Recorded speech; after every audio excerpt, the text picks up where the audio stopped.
L'invité de LC Première. La future clinique qui regroupera les 3 établissements privés de Nouméa, Magnin, BD Citron et Ansvata, devrait ouvrir ses portes en 2018.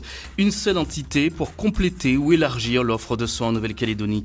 Bonjour Patrick Louis. Bonjour. Vous êtes le directeur général délégué de la clinique Île-Nou-Magnin. Où en sont les travaux de cette nouvelle clinique ? Alors les travaux ont bien avancé depuis la reprise du chantier en mars 2015, l'année dernière. Le gros œuvre est terminé, donc nous entamons maintenant la partie technique à l'intérieur du bâtiment et nous en avons à peu près pour plus d'1 an pour une ouverture mi-2018. Oui, vous avez eu chaud avec cette clinique. Le chantier a été fortement perturbé, conflit avec les coutumiers l'an dernier. On vous reprochait de vouloir privatiser la plage. Vous avez dû revoir le plan de cette clinique ? Alors non, depuis le début du projet, la plage restait toujours accessible au public. Je pense qu'il y a peut-être probablement eu un problème de communication. Pourtant, nous avions fait quelques réunions au sein des squats qui étaient autour de la clinique et on avait bien précisé que la plage resterait accessible. Effectivement, au début du chantier, on a vu une montée de colère du voisinage. Ça a été 5 mois assez compliqués à gérer, avec l'aide de la mairie, du Haut-Commissariat, de toutes les personnes, et y compris des représentants coutumiers. Nous avons pu redémarrer le chantier en mars 2016. Oui, il n'y a pas de fumée sans feu. Tout de même, Patrick Louis, c'était juste un problème de communication. C'est comme ça que vous expliquez ce malentendu ? Alors, oui, de communication, mais en fait, je pense que les personnes qui habitent actuellement sur le site de Nouville ne voulaient pas voir forcément Nouville se développer avec des nouveaux bâtiments.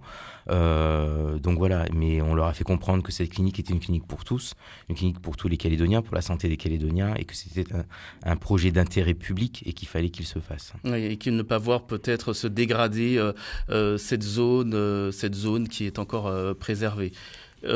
Patrick Louis, qu'est-ce qui a été acté justement lors de ces négociations avec les coutumiers l'an dernier ? Alors juste avant la reprise du chantier, un protocole d'accord a été signé avec les coutumiers, les représentants de la société PHP, qui est la société immobilière qui construit cette clinique, le promoteur immobilier qui est ICAD et le gouvernement, le haut-commissaire.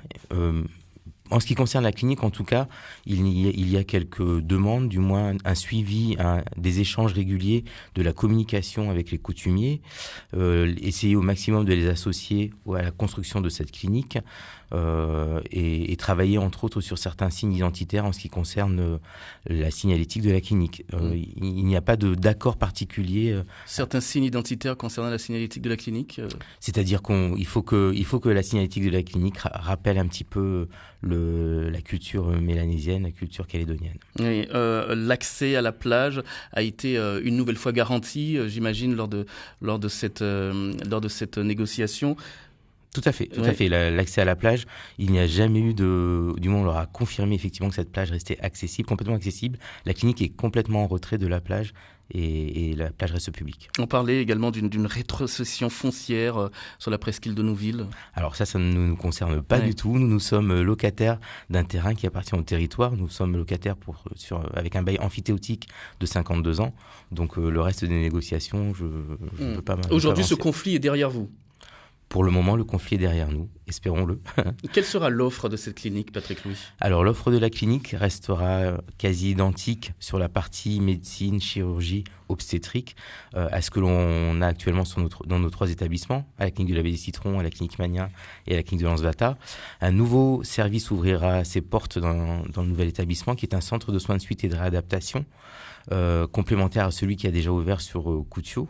Nous aurons une 50aine de lits, sur Coutiot ils ont une 100aine de lits, et il y aura probablement, nous attendons les autorisations, un service de médecine nucléaire, ce que l'on appelle la scintigraphie, qui permettra aux Calédoniens d'être suivis au niveau de leur cancer sur le territoire. Il n'y a pas un risque de collision avec le centre de radiographie qui vient d'ouvrir au Medipôle ? Non, pas du tout. Le centre de radiothérapie, nous travaillons avec eux, et ce sont 2 services complètement complémentaires, et nous allons passer une convention pour travailler ensemble. Tout se passe bien. Ce projet Île-Nou-Magnin était-il vraiment nécessaire sur le territoire ? Il était plus que nécessaire, il était indispensable. Tous les Calédoniens connaissent un petit peu l'état de nos établissements. La clinique de Ansvata, la clinique de Magnin et la clinique de la BD Citron ont malgré tout tous les efforts que l'on essaie de faire pour maintenir ces établissements en état, je pense qu'il est nécessaire, indispensable que nous ayons un nouvel établissement aux normes et qui puisse répondre aux besoins de la population calédonienne. Oui, pourquoi il était nécessaire? Parce que les cliniques Ansvata, Magnien, Baie des Citrons commençaient un petit peu à prendre de l'âge. Elles prennent de l'âge, les bâtiments commencent bien à vieillir, ils sont assez vétustes. Nous avons effectivement, nous investissons tous les ans dans le matériel, dans la réparation des bâtiments, dans la maintenance des bâtiments, mais ces bâtiments commencent à dater, donc il fallait effectivement que l'on construise un nouvel établissement et il fallait surtout que les 3 cliniques se regroupent pour pouvoir sortir un établissement viable. Oui, même avec le Medipôle aujourd'hui, c'était nécessaire d'avoir cette nouvelle clinique qui regroupe ces 3 identités parce que c'est un chantier qui est gigantesque aussi. Hein.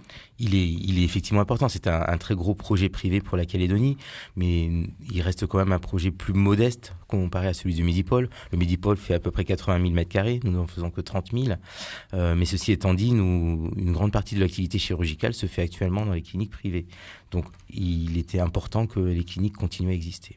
Patrick Louis, le directeur général délégué de la clinique Ilnoumania, vous restez avec nous, on se retrouve à partir de 7h10. On a bien sûr d'autres questions à vous poser, et puis les auditrices et les auditeurs de Nouvelle-Calédonie Première pourront prendre la parole, 7h10 au 258 258.